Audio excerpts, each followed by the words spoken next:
Bonsoir à tous et bienvenue dans votre journal. Avec nous ce soir, Pierre Bellucci, le rédacteur en chef du journal télévisé de KTV. Bonsoir Pierre. Bonsoir Amina et bonsoir à tous. Alors on en parlait il y a quelques jours, la semaine du goût continue et à Mayotte, les saveurs sont bien présentes, elles ne manquent pas et on le verra dans ce reportage. C'est aussi l'occasion pour certains de faire de nouvelles expériences gustatives. On en parle dans quelques instants. Mais d'abord, voici les titres de ce mardi 6 octobre. La grève dans la fonction publique a débuté comme prévu ce matin. Dans l'enseignement, près de 250 personnes se sont donné rendez-vous devant le vice-rectorat. Le mouvement semble déjà s'apparenter à celui de 2011, mais avec une stratégie bien différente. La mairie de Ouangani a été de nouveau bloquée ce matin. Les habitants de Kahani continuent de réclamer l'annulation d'une délibération portant sur l'attribution de terrains à 3 entreprises dans leur village. La municipalité reste ouverte au dialogue, mais à certaines conditions. Les explications dans votre journal. Dans le cadre de la semaine du goût, le lycée de Coconi a une nouvelle fois ouvert ses portes à plus de 600 enfants. En partenariat avec de nombreux acteurs locaux, plus de 10 stands ont pris place au sein de l'établissement pour ravir les papilles des élèves. Reportage à la fin de cette édition. Annoncée avant même la réunion concernant la clause de revoyure, la grève dans la fonction publique a bien eu lieu ce matin. 34% des enseignants du premier degré et 23% dans le second degré auraient cessé le travail. Près de 250 personnes se sont ainsi réunies devant le vice-rectorat avant d'entamer une marche en direction de la préfecture. Mais les revendications ne semblent pas avoir été entendues par l'État, laissant présager un mouvement général interprofessionnel. Plus de précisions dans ce sujet, signé Pierre Bellucci, Patrick Millan et Leslie Vigny. Comment faire pour ce gouvernement nous entendre? Qu'est-ce qu'il faut faire? On est là aujourd'hui, on a commencé aujourd'hui à trouver des solutions. C'est un gouvernement de sourds. Je ne fais pas confiance à la préfecture qui disent qu'ils ont remonté les informations parce que là-haut, ils nous disent qu'ils n'ont pas eu les informations. Qui dit vrai, qui dit faux? C'est à nous maintenant de faire dire la vérité. L'ambiance était très chaude ce matin aux abords du vice-rectorat. Plus de 250 personnes étaient réunies pour défier les institutions étatiques. L'objectif est de se faire entendre. Après avoir été reçus par la préfecture, les délégués syndicaux sont ressortis plus remontés que jamais. À en croire la préfecture, le gouvernement n'entend pas les revendications. La situation à Mayotte, elle est explosive. Dans le public, elle est explosive. Dans le privé, elle est explosive. Mais écoutez, si vous voulez qu'on refasse un truc du type 2011, où là, cette fois-ci, la fonction publique d'État va rejoindre le privé, faisons un truc du style 2011. Voilà. Il n'y a qu'une chose qui les intéresse, il n'y a qu'une chose qui les fait réagir, c'est le rapport de force, c'est certainement pas la qualité du service public. Mais ils nous condamnent à ça, allons nous jeter là-dedans, on ne peut pas faire autrement, retrouvons-nous dans la rue et faisons-leur, comment dire, mettons-les devant leurs responsabilités, c'est-à-dire assurer pour toute la population un service public de qualité. La clause de revoyure n'a pas satisfait les syndicats en grève. Taux d'indexation, attractivité ou encore prise en compte de l'ancienneté. Les revendications sont nombreuses et le climat explosif. Un mouvement que le secrétaire départemental du SNES n'hésite d'ailleurs pas à comparer avec celui contre la vie chère. Ah oui, moi je vois une comparaison parce que je vois une insatisfaction croissante de la population. Comment on peut accepter de vivre à Mayotte avec le service d'éducation qu'on rend, avec les services de santé qu'on rend, avec les autres services administratifs? Comment on peut fonctionner quand à la préfecture, on vous dit, quand au rectorat, on vous dit on ne peut pas assurer les services publics de base? Comment on peut accepter de vivre dans ce qui se veut être un département? Donc Mayotte 2025, non, c'est Mayotte tout de suite. Que ce soit dans le public ou le privé, l'attente a été beaucoup trop longue.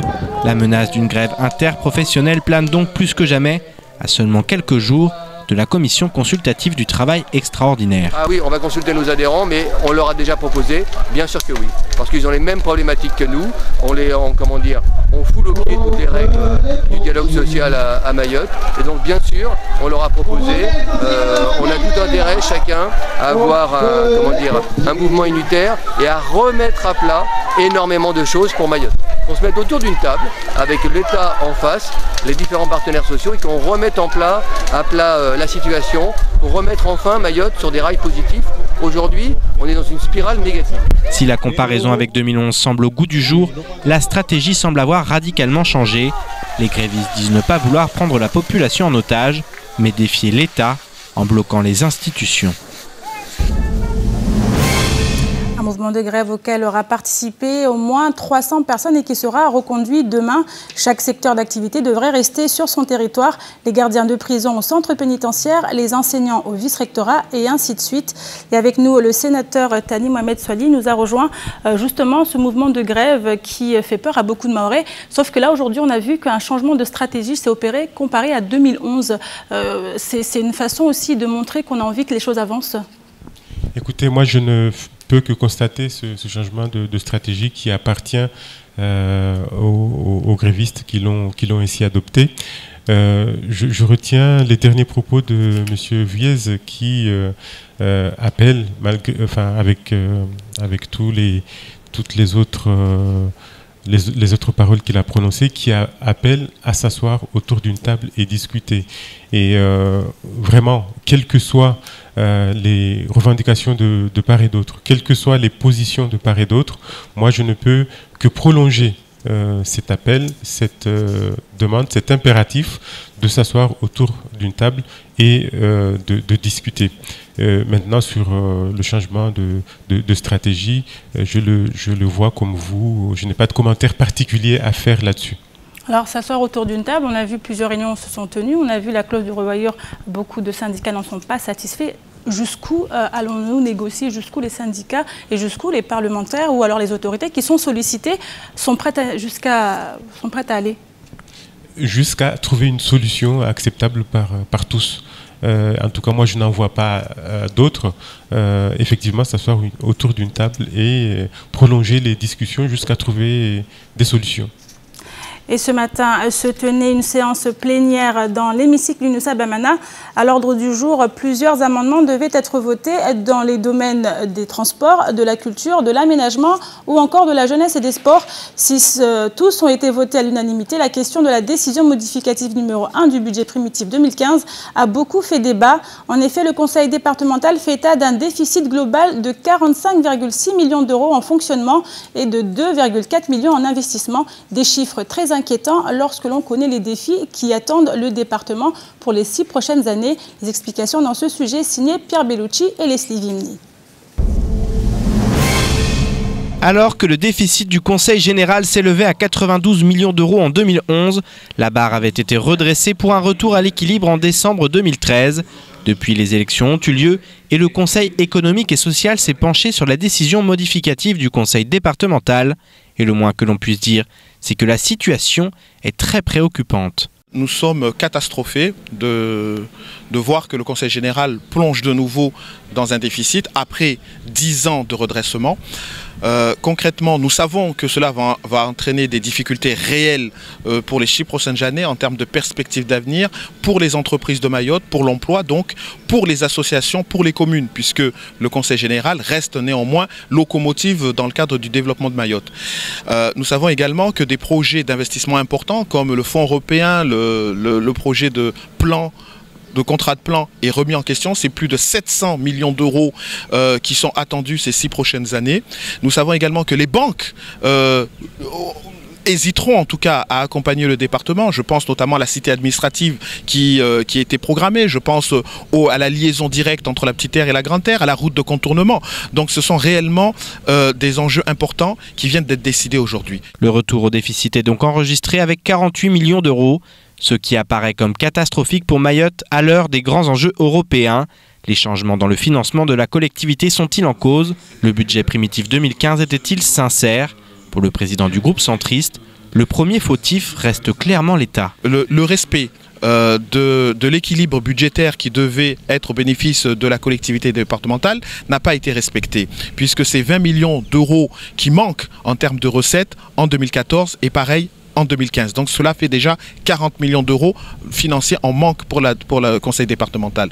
Je note également que en 2015, soit 2 ans après avoir versé des recettes au bénéfice du conseil départemental à hauteur de 32 millions d'euros sur l'impôt sur le revenu et sur les sociétés, il est demandé au conseil départemental cette restitution de cette imposition. Et je rappelle que parce que nous étions sous tutelle, c'était le préfet qui arrêtait les comptes du conseil général et qui faisait appel pour cela à l'expertise de la Chambre régionale des comptes. Donc cela me paraît vraiment très surprenant aujourd'hui que 2 ans après les faits, on vienne réclamer 32 millions d'euros au conseil départemental, l'État, et je me demande réellement si cette affaire ne devrait pas tout simplement faire appel à des juristes, voire au tribunal administratif pour régler la question. Selon les calculs de l'ancien président du Conseil général, l'État amputerait le département de 66 millions d'euros. La collectivité vient quoi qu'il en soit de perdre ses capacités d'autofinancement, impliquant une phase de redressement avec la Chambre régionale des comptes et une fuite en avant des investisseurs. L'heure des réductions de dépenses a donc sonné. Les mesures vont aller dans les deux sens. D'abord au niveau de recettes, c'est partir à la recherche de recettes complémentaires, c'est-à-dire supplémentaires, c'est aller discuter avec l'État sur ce que j'ai dit d'abord, la compensation du RSA par exemple, où l'État ne nous compense qu'à hauteur de 15 millions alors que nous sommes à 27 millions d'allocations versées tous les ans. C'est aller rediscuter avec l'État sur les 20 millions de pertes sur la bascule fiscale. C'est d'aller rediscuter avec l'État sur les recettes fiscales de 2013, 2012, 2013 que l'État nous demande aujourd'hui de nous reverser. Mais c'est aussi d'entamer des mesures drastiques, comme vous dites, sur la partie dépenses, de nos dépenses. C'est une maîtrise de nos dépenses. C'est peut-être travailler aussi sur le chapitre 012, la masse salariale. Nous avons déjà commencé déjà, favoriser les départs à la retraite, limiter les recrutements. Le budget a donné lieu à de vifs débats au sein de l'hémicycle ce matin. Plusieurs conseillers départementaux se sont ainsi abstenus au moment du vote. Mais Ousseni Benissa a fait front et souhaite maintenant construire autour de cette réalité, aussi triste et catastrophique soit-elle, pour le futur de notre île. Un futur qui s'annonce quelque peu incertain avec ce que l'on vient d'entendre, avec ce déficit de 48 millions d'euros si l'on prend les chiffres en investissement et en fonctionnement. Sénateur Tani, c'est quand même une mauvaise posture pour Mayotte au vu des enjeux actuels avec les fonds européens et la CPER. Oui, je ne vous le fais pas dire et l'analyse du Conseil économique, je la partage. Après la révélation de ce chiffre, vous avez vu 2 genres de réactions, celle du président Zaidani opposant et puis celle du vice-président Benissa qui tous les deux proposent un certain nombre de procédés pour essayer de corriger cette situation. Eh bien, lorsque le conseil départemental aura arrêté une stratégie pour sortir de cette crise qui, c'est une lapalissade que de le dire, pénalise le développement de ce département, et bien là aussi, il ne faudra pas baisser les bras, mais partir de cette stratégie pour voir comment la corriger. Alors, quelle préconisation vous faites pour justement corriger cela? Quelle stratégie faudrait-il éventuellement engager?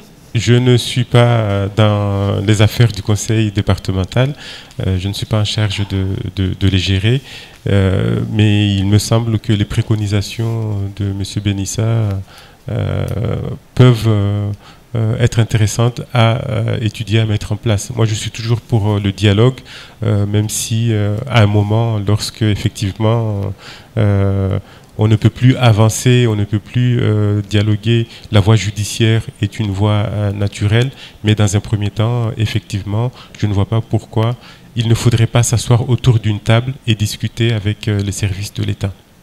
Merci beaucoup. On continue. Et 2e jour de blocage dans la commune de Ouangani. Les habitants de Kahani continuent à demander l'annulation d'une délibération attribuant une parcelle de terrain à une entreprise afin qu'elle y développe ses activités. L'attribution ne plaît pas aux villageois qui réclament ces terrains. Ils avaient d'ailleurs prévenu que si la demande n'était pas entendue, l'hôtel de ville serait bloqué. La menace a été mise à exécution hier dès 6 h du matin. Nous sommes donc allés sur place pour comprendre la situation. Un sujet signé Pierre Bellucci. Le 26 mai 2015, une délibération du conseil municipal de Ouangani attribuait moyennant finance une parcelle de terrain à 3 entreprises afin qu'elles y développent leurs activités. Les habitants de Kahani protestent contre cette décision et souhaitent pouvoir construire des lotissements sur ces terrains.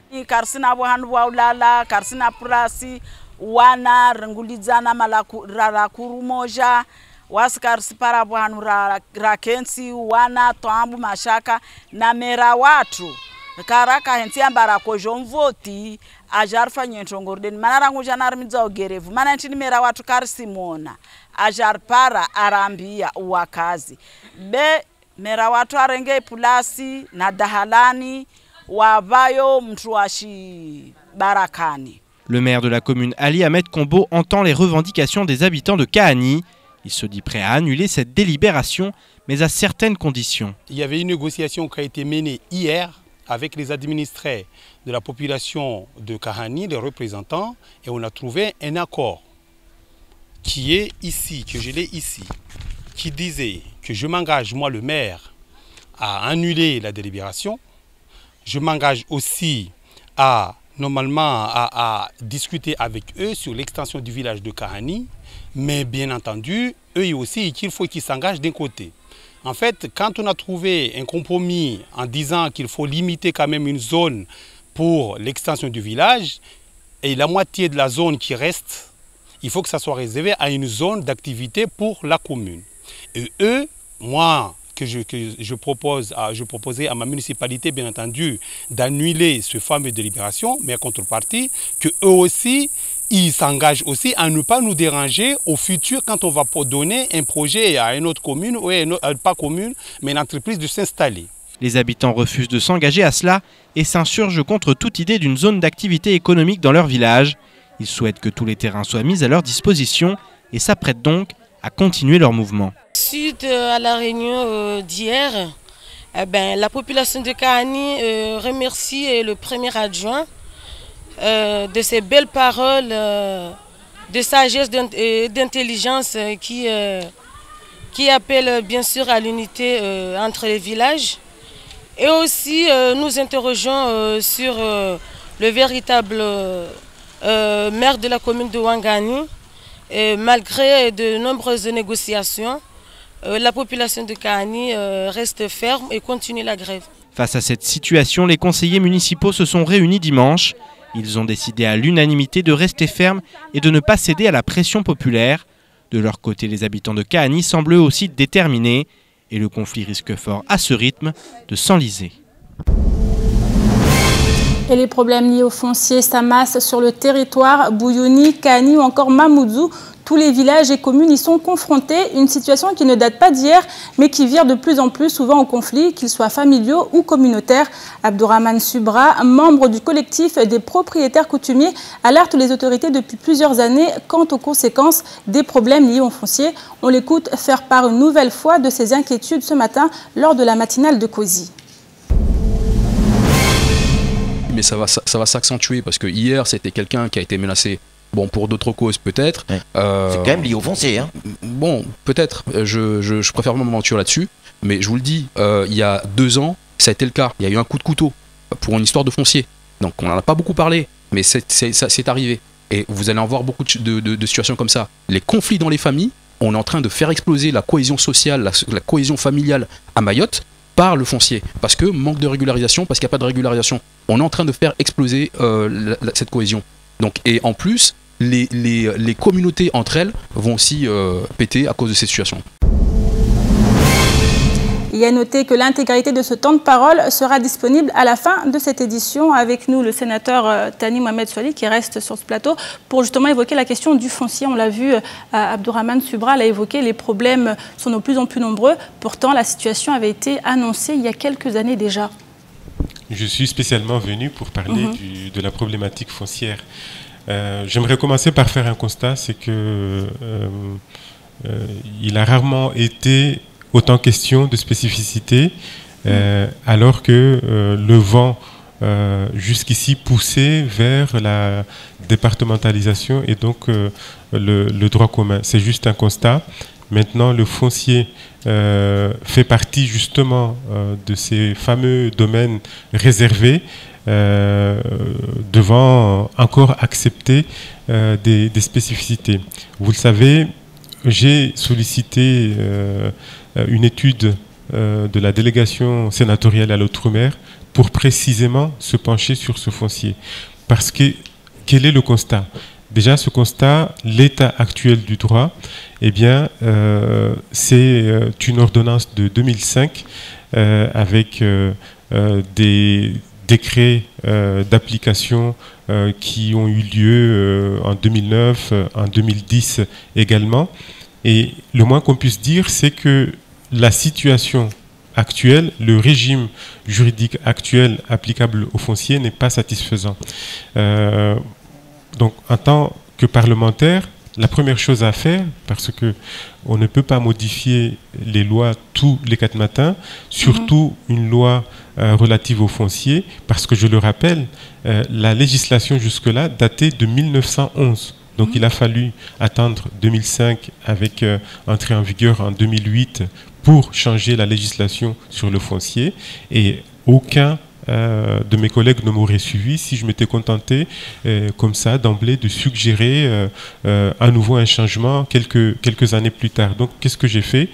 Et cela fait partie de l'initiative parlementaire. J'ai proposé à la délégation à l'outre-mer du Sénat une étude sur tout le foncier outre-mer, puisque dans tous les outre-mer, le foncier pose problème, et à Mayotte en particulier.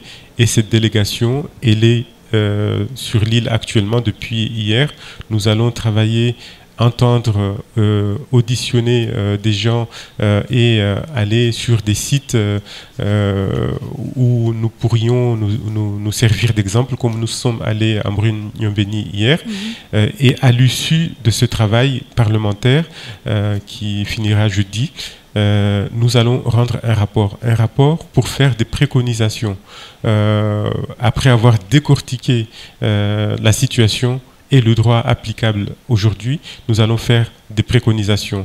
Ensuite, ces préconisations, au jour d'aujourd'hui, je suis incapable de vous dire ce qu'elles vont Justement, ce qu'elles c'est ce vont que les donner. Maoris veulent entendre. Est-ce qu'aujourd'hui, il y a des chances pour que le foncier soit de plus en plus, plus acceptable aujourd'hui par rapport à ce qu'il est actuellement? Vous me faites offense en me posant cette question, parce que je n'aurais pas entrepris, blague mise à part, je n'aurais pas entrepris de demander cette étude si je ne croyais pas que la situation pourrait être changée. Mais ce que je veux dire, c'est que l'initiative d'avoir recours à cette étude, voilà, elle a été acceptée parmi toutes les demandes qui ont été effectuées à la délégation à l'outre-mer du Sénat. Ensuite, surtout si ces préconisations vont avoir un effet budgétivore, l'initiative parlementaire est ensuite très limitée. Mais ces préconisations seront à la disposition de la population, du gouvernement, de l'ensemble du Parlement, et ensuite, s'il faut légiférer, c'est à ce moment-là qu'il conviendra de mettre en œuvre des solutions. Mais bien évidemment, je n'aurais pas sollicité ce travail très important qui a déjà commencé. Il y a eu un premier volet que nous avons rendu le 18 juin dernier. On n'aurait pas fait tout ce travail si nous n'espérions pas qu'il puisse dégager des solutions. Alors on parle beaucoup en ce moment de cette disposition comme 49 sur le droit des étrangers en situation irrégulière. L'appliquer à Mayotte, clairement, ça donnerait quoi? J'ai pas bien La entendu. disposition comme 49. Oui. Sur le droit des étrangers en situation irrégulière. Oui. Donc sanctionner les employeurs qui ont recours justement à ces travailleurs en situation irrégulière. Alors, vous savez, là aussi, la situation de l'immigration clandestine, j'ai du mal parce qu'on est passé pratiquement du coq à l'âne, vous ne m'avez pas prévenu qu'on avait changé de sujet. Sur ce domaine, comme pour le foncier, par rapport à l'ampleur et à la difficulté du problème, là aussi les choses sont très compliquées et beaucoup a été dit, des choses ont été tentées, et parmi les choses qui n'ont pas été tentées, rendre eh bien, rendre les sanctions plus sévères pour les personnes qui exploitent la main-d'œuvre clandestine. Je ne dis pas que c'est la solution qui va tout régler, mais vous voyez bien que sur ce genre de problématique, il n'y a pas qu'une solution. Celles qui sont employées depuis notamment la reconduite à la frontière, notamment la fameuse coopération avec le pouvoir comorien, nous voyons ce qu'ils produisent tous les jours comme résultat ou ce qu'ils ne produisent pas comme résultat.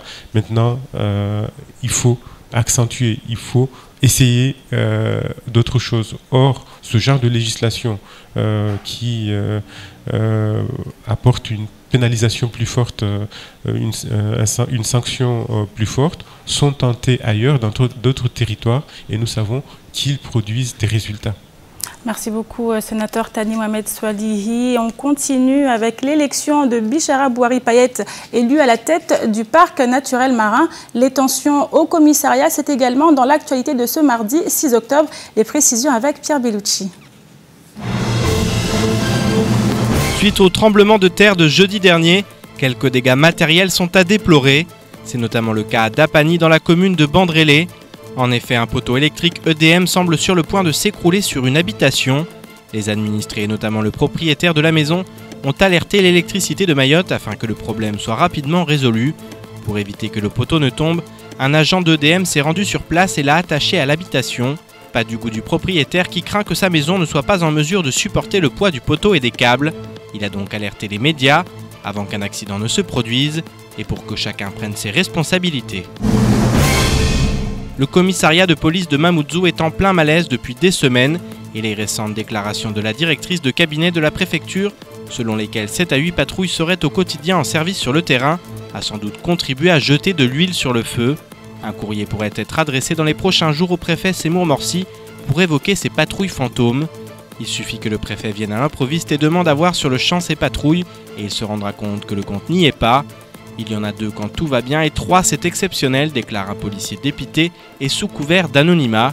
Quant aux missions, celles-ci sont devenues de plus en plus compliquées à assurer puisqu'entre août 2014 et août 2015, les atteintes aux personnes ont augmenté de plus de 100%. Qui plus est, entre janvier et juillet 2014, ce sont 723 jours d'arrêt maladie qui ont été constatés au sein de l'hôtel de police, contre 2869 sur la même période en 2015. Y a-t-il un lien entre l'envolée des agressions et les absences des fonctionnaires? La représentation de l'État devrait être saisie rapidement de la problématique. Pour l'heure, les tensions sont vives et le burn-out n'est plus une vision de l'esprit. Élue à la majorité des voix, Bichara Bouhari Payet devient la 3e présidente du parc naturel marin de Mayotte depuis sa création par décret en 2010. Elle était la seule candidate à s'être présentée à l'élection qui s'est tenue hier. Elle sera assistée par 4 vice-présidents en la personne de Régis Maceo, Abdou Dahalani, Jacques Passe et Michel Charpentier. Le bureau se compose également de 4 membres élus, à savoir Ahmed Swalihi, maire de Kanikeli, élu dans la catégorie des représentants des collectivités territoriales et de leurs groupements. Pierre Baubert, représentant de la Chambre d'agriculture, de la pêche et de l'aquaculture, officiera dans la catégorie organisation professionnelle. Abdoubacar Idaroussi, président du comité régional du canoë-kayak de Mayotte, est élu dans la catégorie des associations d'usagers. Et enfin, Ali Madi, président de la Fédération mahoraise des associations de l'environnement, est élu dans la catégorie association de protection de l'environnement. 2 membres seront désignés dans les prochains jours par le préfet de Mayotte et le préfet de la Réunion pour représenter les services de l'État et les personnalités qualifiées. Et ce matin, le lycée de Coconi avait mis une nouvelle fois les petits plats dans les grands pour accueillir près de 600 élèves du département. Dans le cadre de la Semaine du goût, l'association Savoir et Senteur, les acteurs santé ou encore les artisans locaux ont offert une journée de dégustation aux enfants. Une manière de les sensibiliser à la grande diversité de saveurs que possède l'île Lagon. Reportage signé Abbas Sadidi, Pierre Bellucci et Fred Suleymana.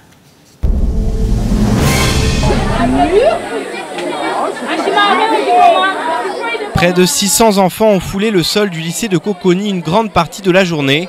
Un événement organisé par de nombreux acteurs locaux qui ont à cœur de faire de ces enfants des ambassadeurs du goût. On a beaucoup d'élèves, comme vous pouvez le voir, qui ont répondu présent aujourd'hui pour la journée du goût.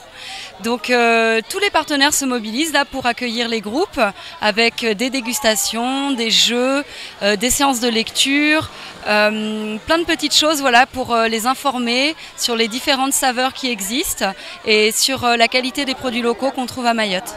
Promouvoir les produits locaux, tel est aussi l'objectif de cette journée du goût. Et pour cela, des artisans du département ont fait le déplacement pour tenter de valoriser leur culture au travers de la nourriture.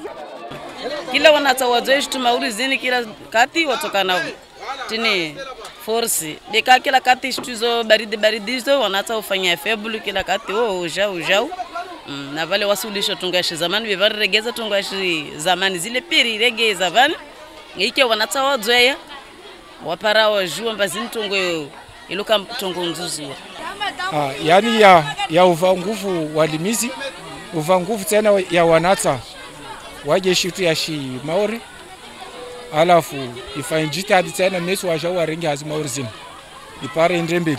Reconnaissance des goûts, des saveurs ou encore des odeurs. Les enfants ont beaucoup apprécié et ont pu poser leurs questions au fil des 10 stands présents pour l'événement. Une réussite pour la gestionnaire du lycée de Coconi. Tout le monde est très content, ils posent plein de questions, ils connaissent déjà beaucoup de choses. Et puis voilà, tout le monde se régale. Mais il y en a qui n'aiment pas trop le fromage quand même. Hein. Du côté des enfants, les sourires étaient aussi au rendez-vous.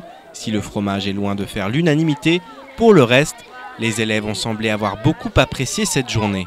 Je suis contente de venir ici parce que si on goûte, on sent c'est bon. Et on a découvert beaucoup de choses, des trucs maoraises et ce qu'on n'a jamais mangé, c'était trop bien. C'était un petit peu bon et des fois il y en a que c'était bon, il y en a que c'était pas trop, c'était assez bon mais c'était pas assez délicieux. J'ai déjà goûté des trucs, des jus, des papayes, des jacks, du fromage, des gâteaux. Loin d'être en reste lorsqu'il s'agit d'ouvrir ses portes, le lycée de Coconi et tous les partenaires de l'événement ont réussi leur pari. Les enfants en ont pris plein les pupilles et les papilles, car il faut dire que certaines préparations avaient de quoi donner l'eau à la bouche. Alors on l'a vu la semaine dernière, la semaine du goût, c'est des repas gastronomiques, mais également redécouverte des saveurs locales. On a vu on aime ou on n'aime pas, en tout cas les enfants ont eu l'occasion de déguster beaucoup de choses. Oui, puis ils ont eu l'air de beaucoup apprécier. Effectivement, il y a eu beaucoup de changements dans les habitudes alimentaires qui sont liés à de nombreux faits. Voilà, les mamans, il y a beaucoup de mamans qui travaillent, donc c'est compliqué de faire à manger comme c'était le cas avant, une cuisine traditionnelle. Il y a beaucoup de gens qui continuent à faire une cuisine traditionnelle, mais c'est compliqué. Les enfants adorent le steak frites, voilà, les mabawa, le steak frites, et on a perdu quelque part voilà, cette cuisine traditionnelle. Donc voilà, ce genre d'événement, ça remet en avant les saveurs locales. Il y a une grande diversité à ce niveau-là à Mayotte, il faut le dire, et voilà, cette action elle était en ce sens. Donc il y avait beaucoup de partenaires aussi, il faut mettre en avant ce lycée de Coconi, avec notamment Madame Dubos, la gestionnaire. Ils sont vraiment sur tous les fronts, ils font beaucoup de choses, donc il faut mettre en avant leur travail, les féliciter. Donc voilà, il y a beaucoup de partenaires qui étaient là. Dans la culture, il y avait des ateliers lecture, il y avait beaucoup de choses, plus de 600 enfants, 10 stands, un très très bel événement, un événement réussi, qui en appelle d'autres, espérons. Alors on dit toujours les enfants acquièrent facilement certaines choses, donc là les senteurs et les goûts qu'on ne connaît pas, c'est maintenant qu'il faut les connaître. Complètement, l'objectif c'est aussi d'en faire des ambassadeurs du goût, puisque voilà, ils sont jeunes, et puis c'est aussi de perpétuer derrière la cuisine traditionnelle, les goûts mahorais, la cuisine mahoraise, avec aussi, on le voit, voilà, le fromage par exemple, ça n'a pas fait l'unanimité d'ailleurs, mais voilà, des choses qui sont apportées également, cette mixité dans la gastronomie aujourd'hui à Mayotte, et ces jeunes sont de parfaits ambassadeurs de cette mixité aussi culinaire. Merci beaucoup Pierre Bellucci. Je rappelle, vous êtes le rédacteur en chef du journal télé de KTV. Et c'est la fin de cette édition. Merci à vous de l'avoir suivi. Une édition que vous pourrez suivre en rediffusion sur notre site l'infopoésie.fr et sur OM5. Dans quelques instants, vous serez en compagnie d'Ornella Périne pour la météo.